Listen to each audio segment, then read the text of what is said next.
Welcome to the Millionaire Journey Podcast. The goal of this podcast is to guide and empower you on your journey towards financial independence. Here's your host, Glenn Yaney.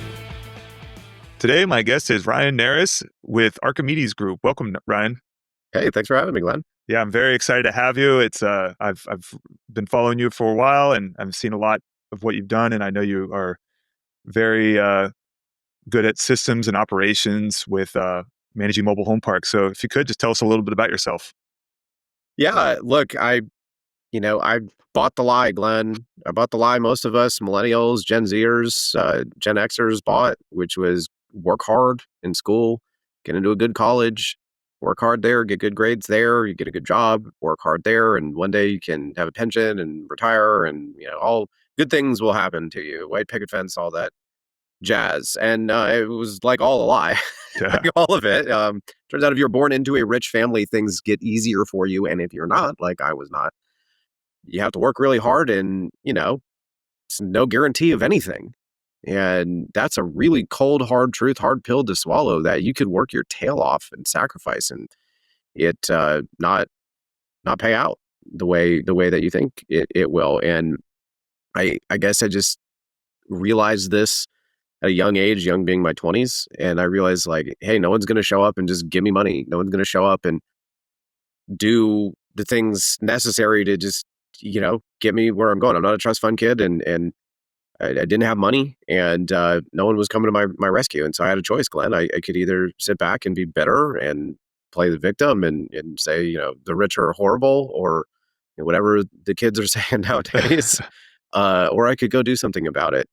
And I chose to go do something about it. So I read every book I could get my hands on. I talked to anybody who knew anything about money, or just in general, anybody who was willing to let me ask what I thought at the time were good questions. And then I went and worked hard for years trying to find what it was that I wanted with my life and how to get there. And after about 3 years, I've discovered mobile home parks. And it just checked all the boxes, man. Like nobody's ever had to tell me to go and spend time doing charity work for the working class and underprivileged kids specifically. I mean, as a teenager, I went and volunteered my time tutoring kids. I had a learning disability growing up, and it still affects me to this day. And I had two parents, maybe they weren't rich, but they certainly were rich in patience, because I was not an easy kid. And I am paying for that dearly right now with two wild and crazy kiddos. Karma has a funny way of working its way out, but I realized that if my parents didn't have the patience that they did, I probably would be left behind. And it was at about 16 years old that I decided that my life was going to be about thanking the universe for giving me the parents that they did, because otherwise I probably would have been, I don't know, criminal, homeless, who knows, where I would have wound up. Definitely an underachiever. And so flash forward to finding mobile home parks, and I just realized my heart was telling me to be a business owner. My heart was telling me to be in real estate, and my heart was telling me to help people who, have not got a good hand out of the gate, using a poker term. So to me, it checked all of the boxes. From there, I went July 2015. I have no money. I have no network. I have no experience. I have no idea what the heck I'm doing. If you told me, Glenn, back in 2015, hey, text, email, or call someone who is worth at least $1 million, can you get a warm response within 24 hours? I would confidently tell you no. I knew no rich people. And About how old nobody. Were you? How old were you then? 2015, I was 28? 28 Okay. years old. And yeah, I mean, I didn't know what the heck I was doing. And so I said, I want to buy mobile home parks, but it's commercial real estate's a rich person's game. So how the hell do I do this? And what I realized is I had to be different, because I couldn't be Goliath. I had to be David. And so, just tried to meet everybody I could in the asset class and tried to figure out what no one was willing to do. And it turns out no one's willing to operate. And I went, great. Also turns out nobody wants to sell. It's very hard to cold call and get rejected over and over and over again, especially if you don't have any money, especially if you don't have any value to provide when you cold call. And I said, I'll do that too. Now, it took 2 years to get full-time, Glenn, but 2 years turned into, 2017, I moved into La Costa Mobile Home Park, and that's where I lived. And I paid myself $35,000 a year because I said, I don't have any money, but look, there's a pro forma and it says right there, property manager. A reason why that can't be me. Yeah. Right. Is there a reason why I can't, that's a guaranteed out That's a fixed cost that ain't going anywhere. There's my in. I don't have any money. Guess what? I'll quit my job. I'll move into a home. I'll pay. That is mine. I'll do that work, and I'll work in my dream until I can work on my dream. And what's wild, Glenn, is so it took 2 full years to get full time at $35,000 a year. But what's wild is in the 2-year interim before I went full time, I realized that my day job had a lot of breaks in it where there's no reason why. Like, do I need to go read ESPN.com right now, or can I make some cold calls, or can And that was true when I got full time in the asset classes. I went, wow, like I'm not every second of the day a property manager. There are lulls here, and I can work on my dream while I'm working in it. Anyways, that journey was wild. We can talk all about that, but let's flash forward to the why did you bring me on? I have now bought 85 properties, 4,605 total lots, and going on 10 years this summer, starting with absolutely nothing and living in a mobile home. So yeah, it's been a hell of a journey, and we have a lot we can talk about. So Definitely. yeah. What did you say? How many lots did you say? I am at 85 properties, 4,605 total lots. Which in the mobile home world there's not very many operators above 4,000 is what I would say. It's like in apartment world, it starts to be pretty common, but and when you get to the mobile home world, it starts to slow down around 1,000. Then after that, it's. So why would you keep going after, say, like that number, like the 500, the 1,000 to 4,000? It's a great question. And I talk about this on my podcast, which is there's kind of different phases of mobile home park ownership. Phase 1, you don't own one. Phase 2, you own a mobile home park or a couple, but you can't go full time yet. When I went full time, Glenn, that was my 3rd mobile home park. Yeah. So it took me 3 to get full time. Then phase 3 is what I call critical mass, where you have enough income coming in, you can just do this in perpetuity. And then, then it turns into what effectively becomes a lifestyle entrepreneur journey, which is, maybe you're wealthy, maybe you're not, but you can kind of do whatever the heck you want. Yeah. And to me, that wasn't enough because I realized, a tornado could come through and there goes my everything. And so I went, wow, I really needed to diversify within this asset class. So that turned into growing to 500 units. And then when I was at 500 units, I went, I can't be my own property manager anymore because I can't be in multiple places at once. So I need to hire. And then when you hit that part, then you go, oh no, like I actually can't afford these people anymore. Yeah, exactly. So now I need to get bigger. So I have enough money coming in to justify, have enough scale that I can justify. Right. And then you hit about 1,000 units. And then all of a sudden you're like, wow, my property management company doesn't make any money. What do I do now? It's losing money. I'm subsidizing it.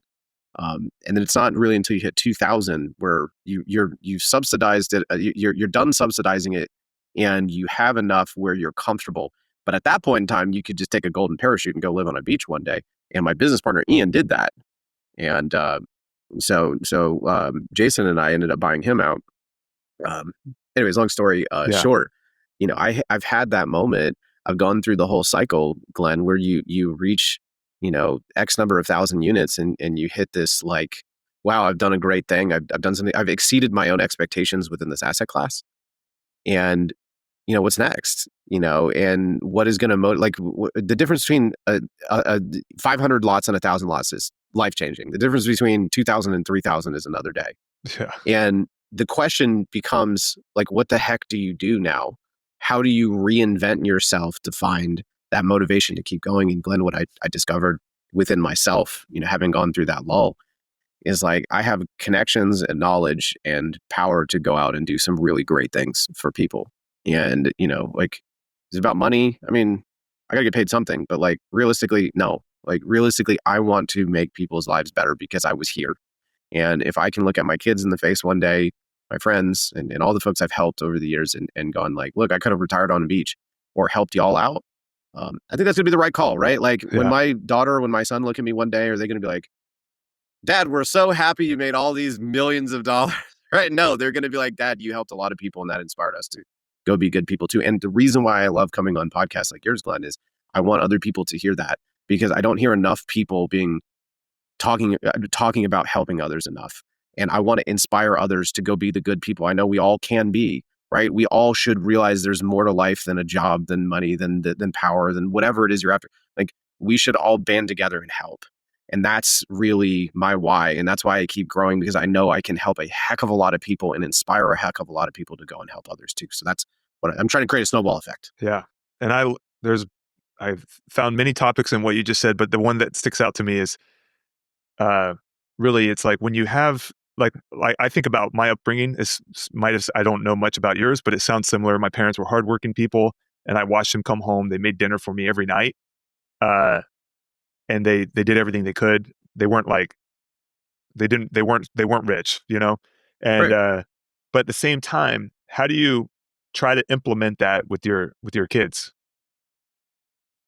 Dude, I'm like struggling to get through the day right now. So I'm not the right person to ask. They're 2 and 5. I So have a like three, right yeah, now, 3 and 5 also. 3 and 5. right now I'm just trying not to get screamed at. Yeah. That's my main thing is like, okay, I can see myself being successful, and how do I make it to where it's difficult for my kids? Yeah. Like, I don't want it to be where it's like they just have the easiest ride to get to wherever they're going. They don't try as hard to get to the next level. Like, the reason why you get to 4,000 units is because you don't want to go back, is one of the reasons, I would say. Dude, I mean, look at the way I'm dressed right now. Look at Yeah. the office behind I'm me. Like, same way. I don't care, man. I drive like a 13-year-old car, and I have no intention of getting a new one. Like, I'm not a flashy person. Like, I make enough money to have enough to not worry about anything, knock on wood, because a rainy day could be around the Yeah. corner. But like, dude, every dollar above it, it doesn't matter to me. Like, I want to help people. I want people to be better. And with regards to kids, man, I have no clue. I'm like really, really like, it's funny. Like, it's funny. Like, I'm not like, I tell my story about my kids. I love them so much. I would die for my kids. I Like, I understand. love my kids with all my heart. But like I hope they watch this one day when they're parents and they go, oh wow, okay. Yeah. Because like I was a tough kid, but like the reality is like I'm describing like my journey as a parenthood, and you're giggling, but when I do to most people, they giggle too. But like then we're going to turn this podcast off, and I'm going to go in the corner and cry. Yeah. And that's actually what's going to happen. Like, I have shed tears over how difficult it is to be a parent. It's tough. Like it's really freaking tough. And, nobody really tells you. They're just like, it's worth it. I'm You should like, have kids. okay, You're yeah. like, Well, oh, we're going to have thanks. more. I'm like, dude, like, so look, if I've learned anything about being a parent and it's just that, like, dude, you can say whatever you want to your kids. They're going to do whatever the heck they're going to Yeah. do. But the one thing that reigns true is like they will 100% copy me. Yeah. 100%. If they see daddy do it, they're going to do it too. So to me, like, check back with me in 20 years. Yeah. But to me, if I just dedicate every day to being a good person and trying my darndest to go out and help people and inspire others to help people and be good people. I'm not saying be like let people bulldoze you, because unfortunately, like there's a lot of wickedness in the world. And, as someone who's a giver like myself, dude, I see people constantly trying to take advantage of me. And the good news is I have a switch in my brain where I can just turn into like a sociopath and be like, nope, I can tell you're trying to steal from me. It's over, buddy. Right. And like, it's really hard to strike that balance to be firm but friendly. Right. But like, to me, if I go and help people, Glenn, my kids see that, like, are they going to continue to give me the business? For sure. They're Yeah. kids. That's kind of it's my job to show them boundaries, and it's their job to cross it. Right. But like, I'm hopeful that if I just continue to be, a warm, giving person that just is desperate to try to get others to do the same, that they'll copy me. So check back with me in 20 years. We'll see. Awesome. So I think we met on Zoom about a month ago or so, and there was something you said to me, and it's been sitting with me. And the longer I sit, and I met with one of your other business partners, and I'll just tell you the story of like when you tell your story about when you get to 200, when you get to 500 to 1,000, in my mind, I'm like, maybe him, but not me. Is what happened. It's what happens. And I can tell you, when I met with your business partner, he says, and we were at about 250 or 300 units at the time. And he's like, yeah, you'll have growing pains around 500. You'll have growing pains around 1,000. And he's like, and then you'll have the same, like, kind of like what you were saying. And I was like, yeah, we'll be fine. We'll be good. I come from a institutional property management company. I have good operations background. And then we got to 500, and then I started seeing the cracks of like how you we didn't lose control, but I could see how you could lose control if you weren't adamantly trying to fix the problems, Yep. and it's no longer the same type of operations that you were managing at 200, the 500, and then obviously get to the next level. The thing you said, and because I told you what my goal was, my 2025 goal, I'll just say it out loud, is like, I just want to make $30,000 a month income. And then you kind of almost corrected me, or you said that should not be your goal, is what you said, because you're like, you're buying assets and the asset appreciation should be your goal. Yep. And the recapitalization is your income, not your actual cash flow or something like that. Could you, I guess, elaborate a little bit more on that? Because I've literally been thinking about it and I can see what you're talking about similar now, but I feel like it was super powerful when you told me that. 100%. So listen, just quick tangent. I have with Archimedes Group, I run a bunch of charity work now, partial college scholarships, free food giveaways, all sorts of stuff like that, Walmart card giveaways. And part of what I do is financial literacy. And this is, not a secret. It certainly felt like a secret coming up middle class, because I did. Like I don't want to sit here and say that, I grew up in a situation where I was destitute. I was just a normal middle class United States of America, white male Christian, call it privilege, call it whatever you want. Like the reality is, like, it's a struggle and it's a trap at every stage, like destitute, middle class, upper class, like there are traps everywhere. And it requires you to self-educate, and it's not just wealth, Glenn, it's eating right. It's having good relationships with your spouse, with your friends, with your family. Like there's, health is multifaceted. And one big part of that is can you manage money? And to me, like, I picked up a book and went and read it because, like, God bless my parents, but like, they to this day don't know what the hell they're doing. I'm not saying they're bad with money. Didn't say that. Just saying, like, why would I ask my father how to be a millionaire if he's not one? Right? Just like, why would I ask my dad how to become a bodybuilder if he's not one? He wasn't. God bless. I love my dad. I don't want to throw shade at my dad. He gets flowers where flowers are due, which is hopefully he raised two good kiddos. But like what I'm about to say, Glenn, is not my idea. I specifically ripped it from Rich Dad Poor Dad, who would not be surprised if he ripped it from someone else. Actually, I think in so many words says he got it from his rich dad. Is that, look, you've got three kind of buckets you can put money habits in, starting with poor folks, destitute folks, working class folks, whatever you want to say there, and they have income flowing in, and it all goes out through expenses. So they live paycheck to paycheck. And the thing that we all have to remember is, like, look, can you blame the macroeconomic policies and the policies of our government? Yeah, I mean, you can, right? However, like, I didn't have any money. I did okay.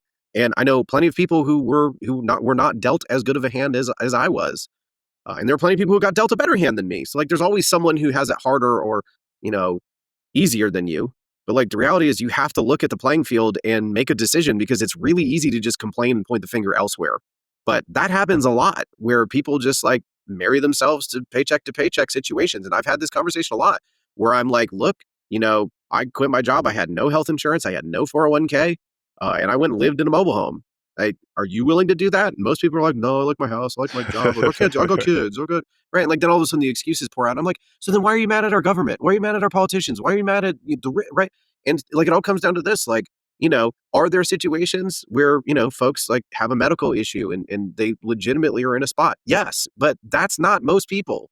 And that's not a reason for you to live this lifestyle. Like, dude, I have a friend of mine, Glenn, true story. Half of her income goes to her truck. And I'm like, dude, get rid of it. Go drive a 15-year-old Honda Civic. I'm not just saying that because I love Hondas, and I do. Dude, you're spending $2,500. I did the math with her. You're spending $2,500 a month on your truck, and you're going to complain to me that your rent's too high? Yeah. Right. And so, like, that's, kind of the poverty mindset is, like, you make $1, you spend $1, and you're living paycheck to paycheck. Now, middle class folks, I'm going to throw a little bit of shade at my folks because they did this, and that's okay. Middle class folks, they have income, they have expenses, but then they take what's left over, their savings, and instead of investing in assets, they invest in liabilities. Yep. And liabilities become expenses. So Yes. really, if you can imagine the flow of cash, it goes down to liabilities and back up to expenses and goes out. And that'll get you, because a car is a liability. A single family home, your primary residence does not pay you cash. So does it appreciate? Sure. Is it technically an asset? Fine. But like, it's expensive to own a house. Yeah. And I think someone did the math years ago and it was like, dude, you have to stay put for at least 7 years. Otherwise, you lose money in aggregate by buying a single family home versus renting. So if you're not going to stay put for a long time, it has cost you more than it had you rented, right? And then the wealthy people, the rich people, if you will, they take their income at first, take your income minus expenses, dump all of that money into your assets until those assets are paying you distributions to replace your income.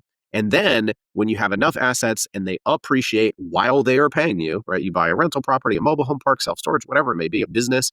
What that does is that eventually replaces your income. Now, so for me, I realized that, like, dude, I cannot be married to a middle-class lifestyle. Like, my dad, to this day, still is convinced I signed up for some type of scam by buying commercial real estate. But the reality is, like, he was like, I'll go pay off your home. I'm like, no, I'm not going to do that, right? Because it doesn't pay me income, right? But like, I realized that, Glenn, and I realized if I quit my job, even if I'm making below average or, whatever the poverty line was or close to it, I realized that I am working for equity as well as I'm working for a salary. And if I am only getting paid $35,000 a year, my payment isn't cash flow. It's on the balance sheet. My asset is growing in value. And when that grows in value, in theory, it starts paying you more, which, by the way, if you're patient for several years, because real estate is not a get rich quick scheme. It's a get rich eventually scheme or playbook or whatever SAT word you want to use there. You have to pump your assets up full of things that will pay you in income. And that's how wealthy people become wealthy. And that's how they stay wealthy. And when you had told me, you're like, Ryan, my goal is 30,000 a month. I was like, strip that from your vocabulary. Why?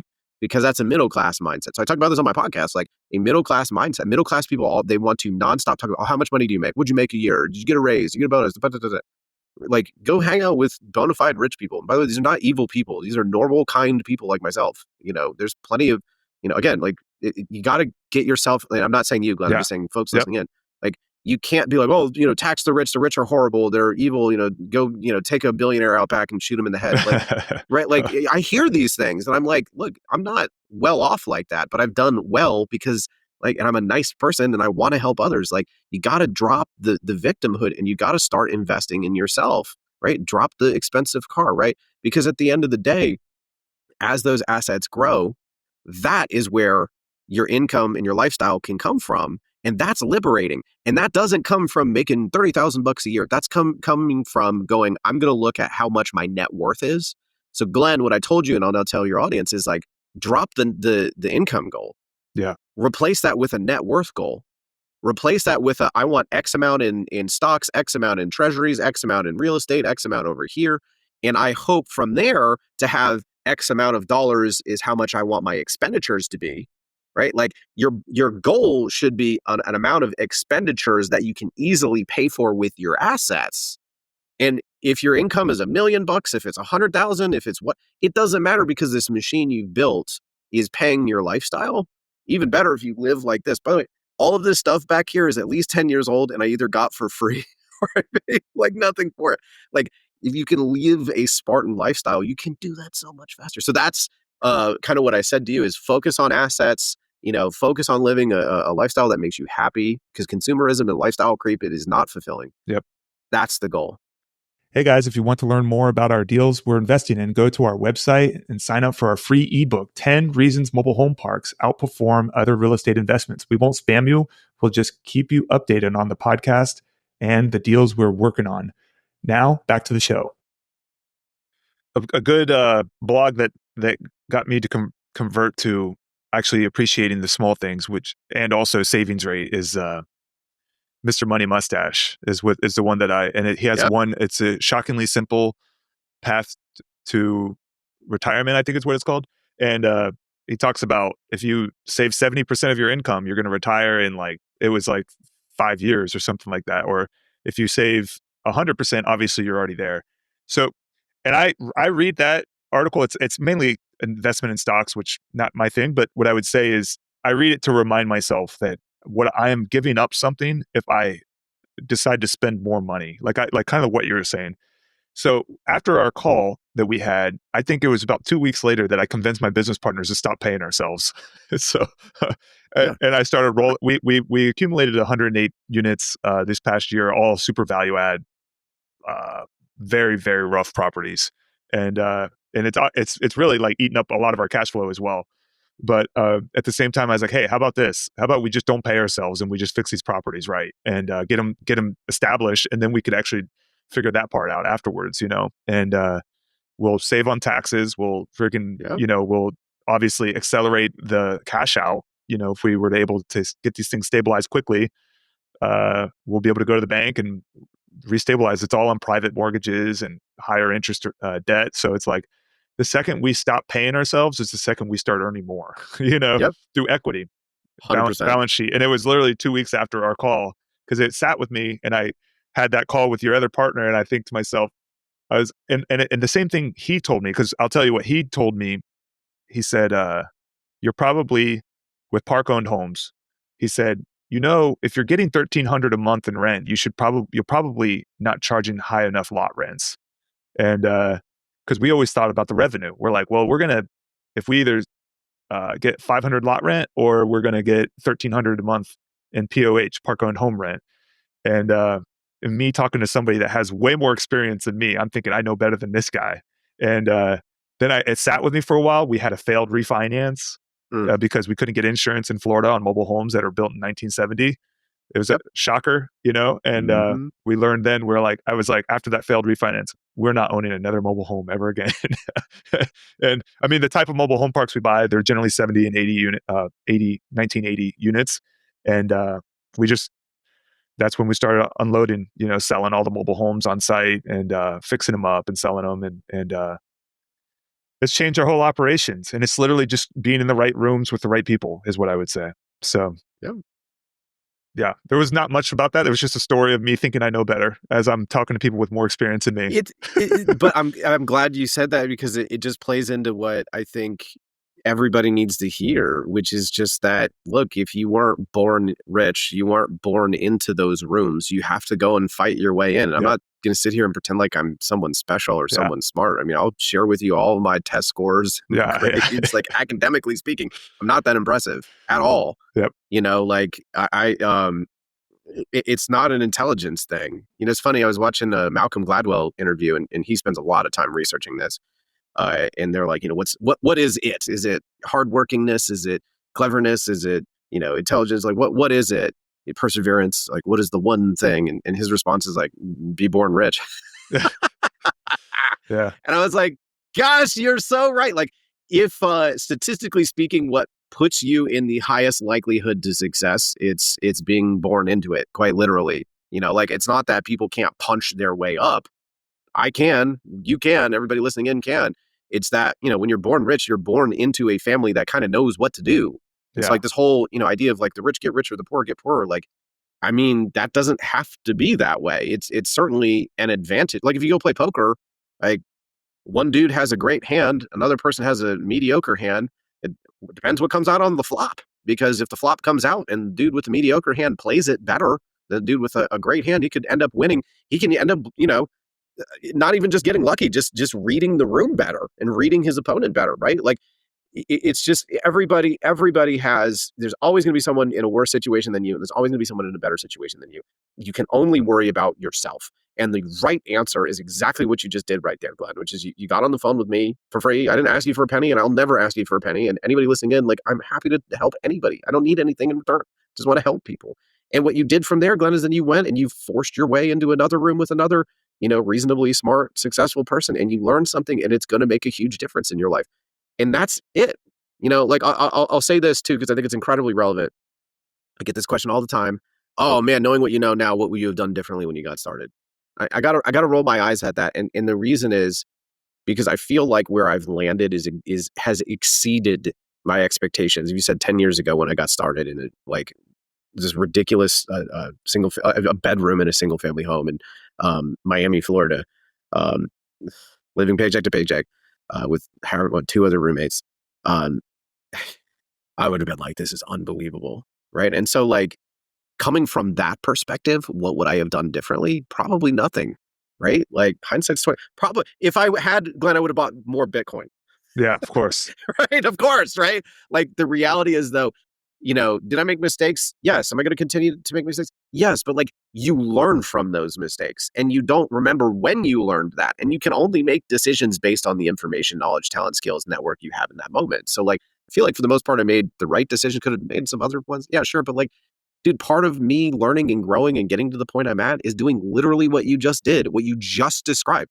Go find someone who's willing to help you and doesn't need anything in return, doesn't need anything at all. Just someone like me who loves to help others. Great. You got on the phone with me. I said something that stuck with you. Then you went and you got in a room with somebody else who's willing to, I'm assuming you didn't give him any money. No. If he did, he hasn't shared any of it with me, right? Someone who's willing to take your phone call and go grab a coffee with you and just blow your freaking mind. Yeah. Right. And another thing you said that is incredibly important, Glenn, is you checked your ego at the door. Like, I have, on the one hand, I want to be like, well, I didn't have anything, so I didn't have any ego to begin with. But the reality is I know plenty of people who have who have egos the size of a freaking football field. It doesn't matter if you're rich, poor, or whatever. Like, you got an ego. It may be smaller than the next guy or bigger than the next guy, but like that's something you have to check at the door. But if you do all of that, if you read the books, if you get in the rooms and talk to the people, if you go and do something crazy, like, go and move into a mobile home, coming from a middle-class lifestyle, because like, I want to say this real quick, like, it's really easy to be like, well, you weren't born poor, so like I couldn't do it.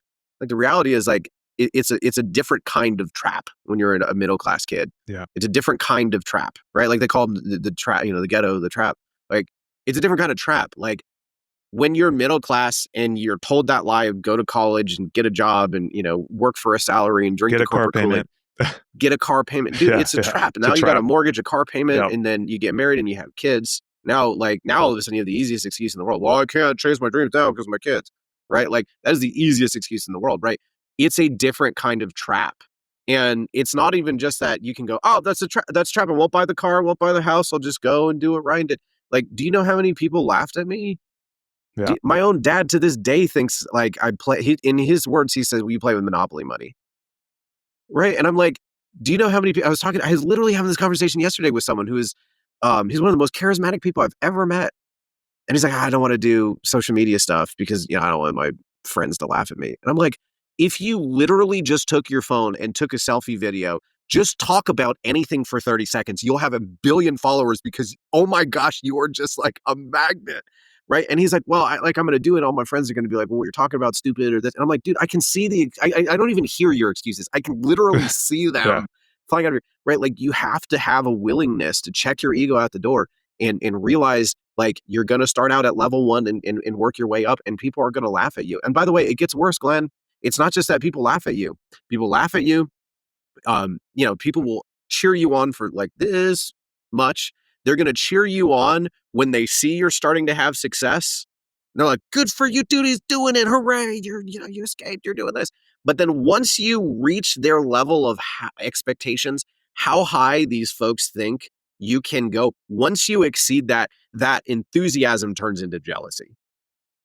Yeah. And that jealousy manifests itself in some very dark and wicked ways. And I don't mean like they try to sue you and take money from you, which happens too, by the way, but the comments and the behaviors and the body language, like it is a real thing. And you discover real fast as you start being successful, who is actually your friend. And here's the real killer is when one of your family members, not my dad, I know that's where your mind's going to go. Neither of my parents, other family members, starting to not show up when you have kids and you really need them the most, and like, how are they going to explain that to my kids one day when they're not in their lives? And it's not like that. I'm not like, come here, I'll just deal with your jealousy and your stupid behavior, right? Like they want to be around it in a certain way. And then the excuses and then this and that. And it's just sad. And that's a part of it too.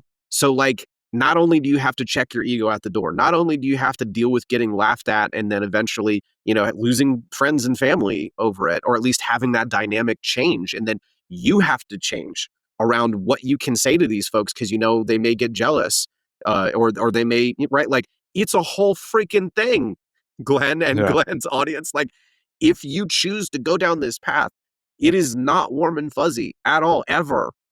You have to freaking love it. And you have to really want to serve the people your customers, which are not your investors. Your customers are those people living in those homes. And you have to be okay getting your freaking face kicked in and death threats and lawsuits and all of this stuff. And you have to show up every day excited to serve these people.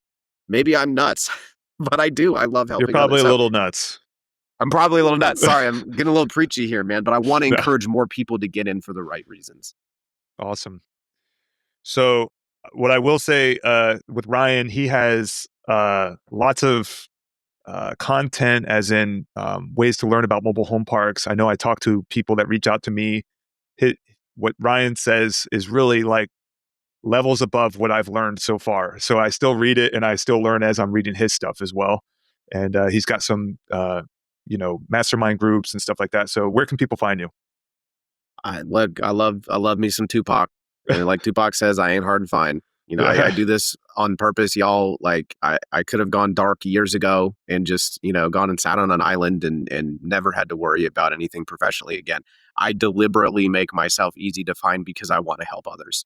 I do. I mean that from the bottom of my heart. That's why I'm here today.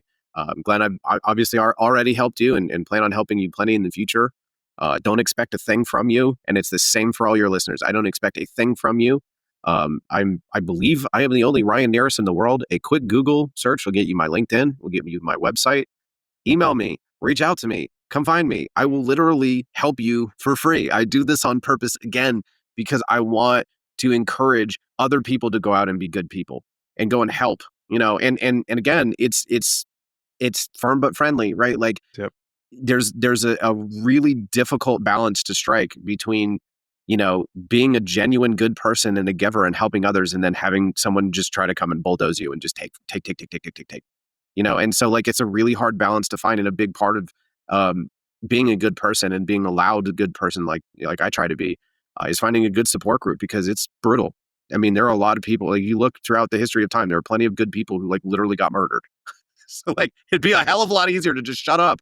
But I firmly believe, like, I want to help others. And I mean that from the bottom of my heart. So if you're listening in and you've been inspired and you need some support and you need someone to rah you up and to, give you advice or anything, that's why I'm here, y'all. Like, please let me help you go and help others. That's what I want to do with my life. Awesome. Well, thank you so much for being on the show. It's great to have you. Yeah. Pleasure to be here. Thank you for listening to the Millionaire Journey podcast. Please rate, like, subscribe, leave a comment, and share with somebody you think would enjoy listening.